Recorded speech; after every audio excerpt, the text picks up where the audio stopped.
And that it was a great thing to work on, just from a journalist point, because it was a money no object project. You know, the photographers we used, the material it was printed on, you know, the resources that could be thrown. You don't get the chance to do that every day. So that was a pretty good combination.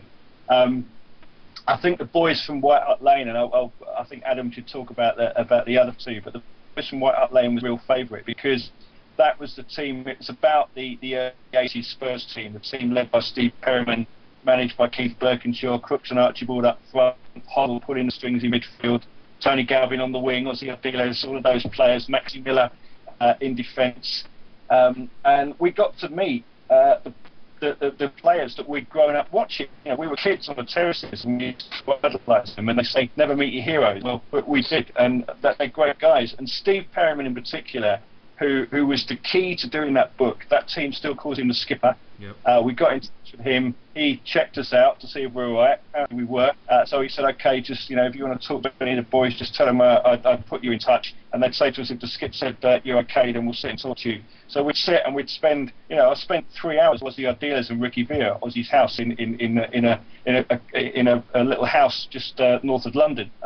You know, we sat down in a cafe with Graham Roberts and had a good chat with him about you know, about his life and about what it was like being in that team. So that was a really, really enjoyable book to do, just because, you know, we never thought, you know, when we were like, you know, 13, 14-year-old kids, when Adam was on the terraces at 11:30, we didn't think we'd be sitting down and, you know, chatting to these guys and writing a book. And interestingly, I don't think we'll be doing that with any of the guys today. You know, maybe Kane and Mason because they're fans, but football's different now and stardom is different now. White Hart Lane was a fantastic book to do, because it was an idea that both of us had in our head for a long time, and we were given a chance by Vision Sports Publishing to do that. And it's the book publishing business is incredibly hard because there is no money in it anymore, so publishers won't take a chance.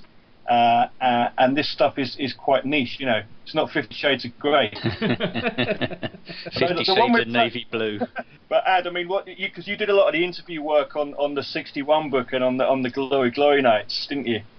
Well, it was kind of really, I suppose, if you look at the books that we've done together and individually as well, it's in a way we tell the story of the club in the post-war era. Because obviously we had a look at the 80s side, you know, the second most successful side in the club's history. We did We Are Tottenham, which is the fans' point of view on the club and the culture of the club. We did the 61 book with Doug Cheeseman, and you know, that was the story of the greatest Spurs side, and still over 50 years on, people still regard it as one of, if not the greatest English football club side ever. We also did the story about, you know, the Spurs in Europe and the Glory Nights, and got the opportunity again to speak to and interview the players that are actually involved, like the protagonists involved. And I think so. If you look across, you know, all those books that we've worked on, we're telling the story of the club over a period of about 50 odd years. And a fundamental thing that comes out of it as well is that we're telling a story about people.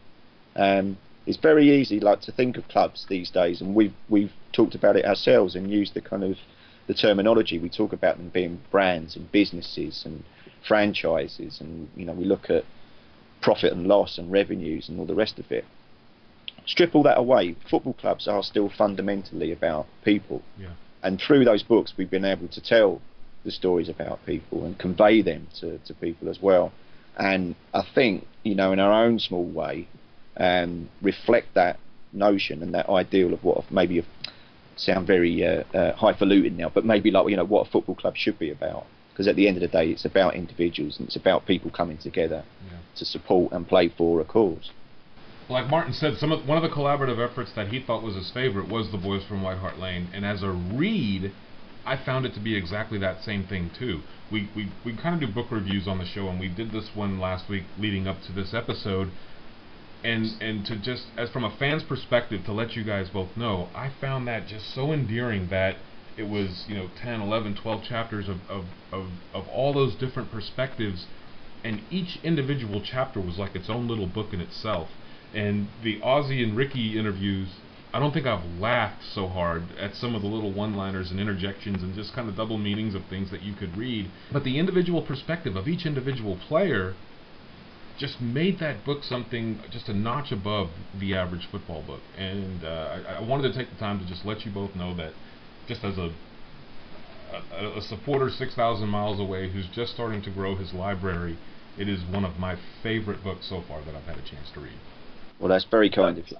Yeah, thank you. I mean, I've got to say as well, I'm going to embarrass Adam a bit about this, but that it's great to hear that those things fit together and the details right, because I was going to say writing a book is hard. It's not working down a coal mine, but so it's not that hard. But it's quite a difficult thing to write it and make it, flow from the beginning through the middle to the end.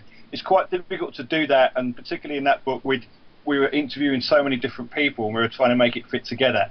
But it's also difficult to collaborate on it as well. And one of the reasons that we kind of pretty much hit it off, found out that we'd kind of grown up in the same area. He used to live next door to my best friend from school before they moved out a bit. We had loads and loads of things in common, same places. And this is the bit that sounds good, but I don't think we've ever really disagreed on anything. And we've been working on books together now for over 10 years. And that's the reason it took off well in the first place, that we've got a similar view of things. We've got similar attitudes and a similar approach. And I think both of us have had things where we've written stuff and we thought, right, I'm going to send this over. This guy's going to think it's really good. And we're not blowing smoke up each other's backsides, but it's just that we push each other and we don't let each other down. And I'm always conscious that I've got to do something that's good enough. So, because I don't want Adam to come back and say, this wasn't that good. But the stuff that we picked, so actually I thought, this bit could have been a bit more about that. Actually, you know what? I was thinking that as well.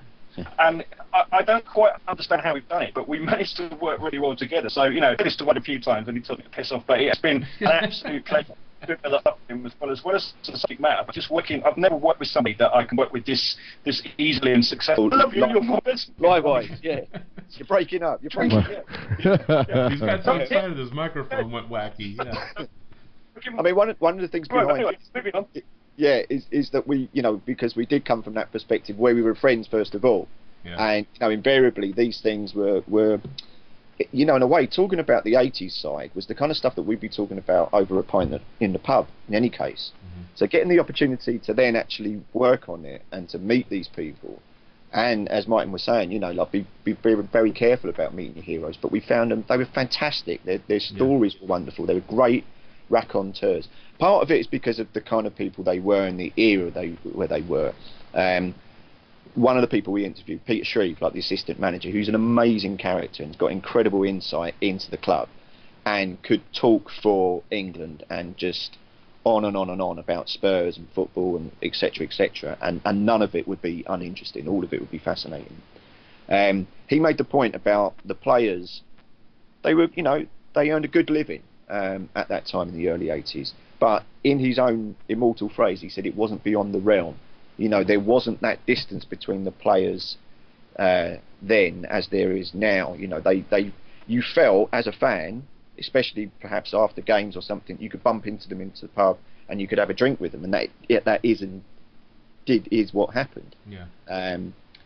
So I think that gave us that insight into the club, and it gave us that and that the opportunity of, like, we were writing about our favourite team, our favourite era, and we had the beautiful benefit of the people we spoke to shared that kind of sort of philosophy and that same kind of mentality, and I think that's what made the book work. Guys, listen, this thing is running 90 minutes now. I could sit here and talk to you guys for about 9 hours about everything that we are talking about, but we do need to unfortunately wrap up.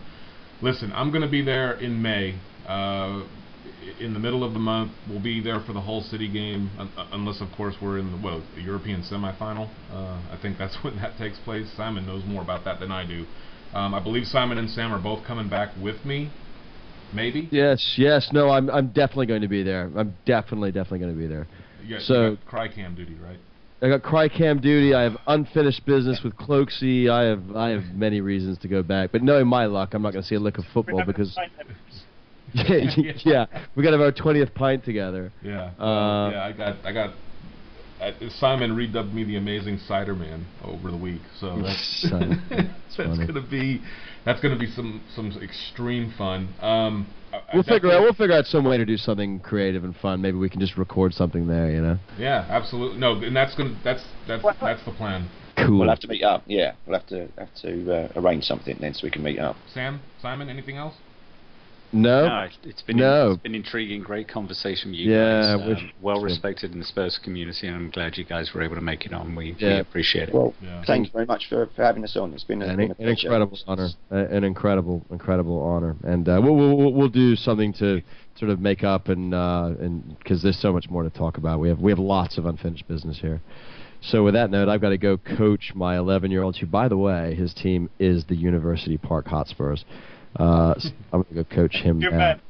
Yeah, I got to keep up the faith. Although I have a very, very quick story. I had a new 11-year-old Brazilian kid who showed up with an Arsenal shirt to his first practice. I told him to turn around and leave. I really did. You should look at his face. Anyway, I've got to run. So Kenny, get in there, son.